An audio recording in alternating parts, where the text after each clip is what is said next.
अब मेरी प्रजा दुखी क्यों है और अन्य राज्य की प्रजा सुखी है? तो मंत्री ने कहा कि महाराज, आपके राज्य में हाट बाजार मार्केट नहीं है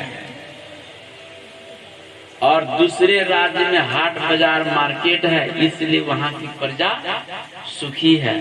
आपकी प्रजा इसीलिए दुखी है। क्यों? कि जिसके पास अधिक सामान होता है वो बेचने जाते हैं, जिसके पास सामान नहीं है वो खरीदने जाते हैं। तो दोनों का व्यवहार जगत समान रूप से चलता है, लेकिन आपके राज्य में ये व्यवस्था नहीं है।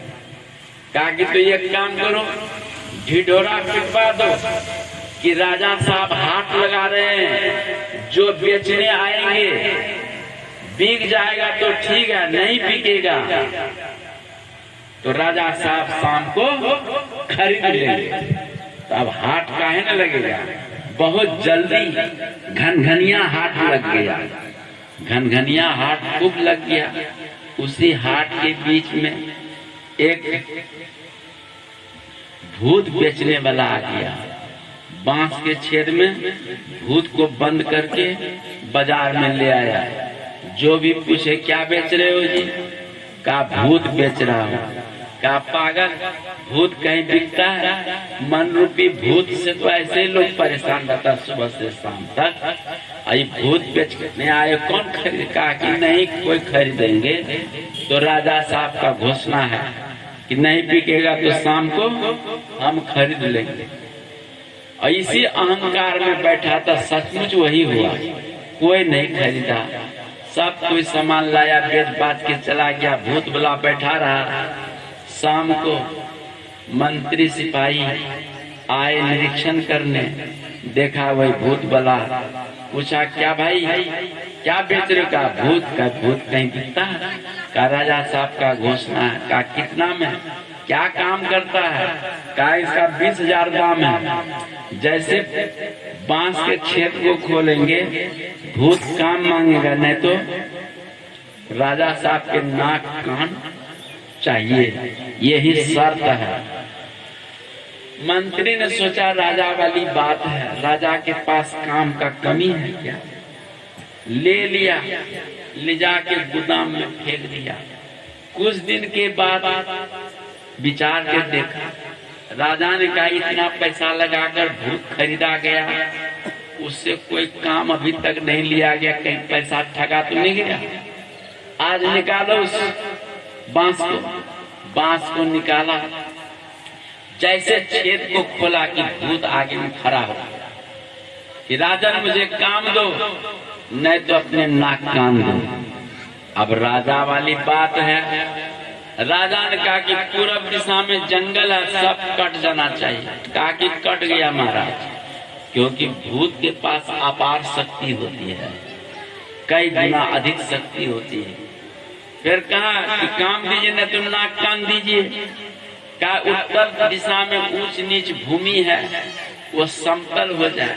कहा महाराज समतल हो गया, बोलने की देरी ने काम तमाम। बात में सब काम ही समाप्त हो गया राजा का।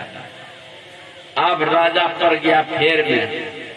अब भूत कहता काम दीजिए, नहीं तो अपने नाक कान दीजिए। राजा सोचने लगा कि नाक कान कटा हूं तो लोग मुझे क्या कहेंगे, न कट्टा कन कट्टा राजा। ये भी फिर न रहना। राजा ने गुरु से दीक्षा लेकर, भजन भेद लेकर ध्यान पूजन करता था। स्मरण हुआ कि गुरुदेव आप बचाइए, आपके सिवा बचाने वाला कोई नहीं। उसी समय में एक स्फुरण हुआ कि देख भूत, मैंने तुमको खरीदा है। का क्या?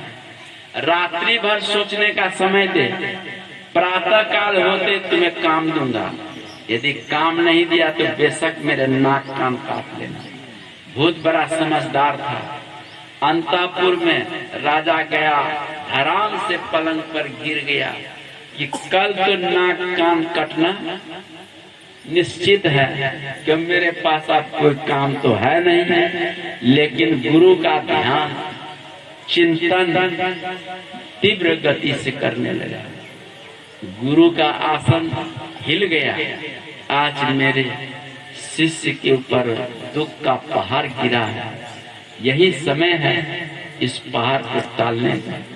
अपने योग बल से गुरु राजा के दरवाजे पर शाम को आ गए। द्वारपाल से कहा, राजा कहाँ है? मिलना चाहते हैं।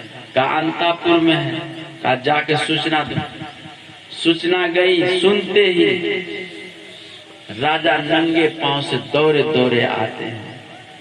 साधु साधु मुनि श्रेष्ठ सर्व मंगल कारक। विपत्ति के समय में, संकट की घड़ी में कोई साधु संत तपस्वी त्यागी का दर्शन हो तो संकट टलने वाला है। हाँ, ये भी बात है।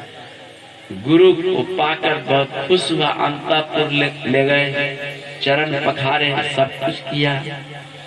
तो महात्मा जी ने कहा कि राजन, मैं जब कभी तुम्हारे घर आता था तो बड़े प्रसन्न मुद्रा में मिलते थे। आज तुम चिंतित क्यों हो? क्या बात है? महात्मा जी तो योग बल से सब कुछ को जान गए, लेकिन फिर भी पूछा। कहा महाराज, ऐसी ऐसी पूर्व घटना घटित सारी बातें बता दी।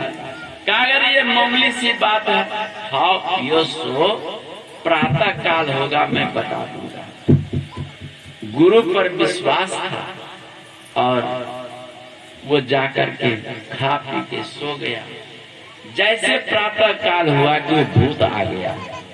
कहा राजन मुझे काम दो, न तो अपने नाक कान दो। गुरु जी की तरफ देखने लगे, आप क्या उपाय है? तो गुरु जी ने संकेत किया कि कहो इसको एक बांस काट के ले आएगा। भूतवा एक बांस काट के ले आया। कहा कहो इसको बढ़िया से माठ मूठ दे। माठ मूठ दिया। कहा कहो इसको तेल सिंदूर इस बांस में लगवा दिया। भूत ने कहा मुझे काम दीजिए, न तो नाक कान। तो गुरु जी ने इशारा कर दिया कि कहो इसको बीच दरवाजे में गाड़ दिया। बीच दरवाजे में बांस भूत ने गाड़ दिया। कहा कि काम दो राजन, न तो नाक कान। गुरु जी ने इशारा किया कि कहो तुम्हारा काम है चढ़ना और उतरना, दूसरा कोई काम नहीं। 2-4 बार चढ़ा उतरा। भूत को पता चल गया कि इसको कोई गुरु मिल गया है और पिंड छुड़ाकर भूत भाग गया।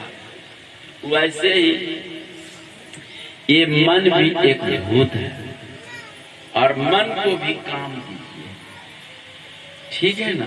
जहां काम वही विश्राम है। तो वो कौन काम है?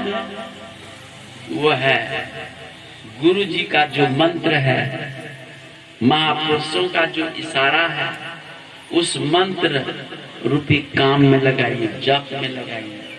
चलते फिरते काम धाम करते मन को हमेशा मंत्र में लगा कर रखिए। और जब कोई काम नहीं है, समय आपने बांध लिया त्रिकाल संध्या का,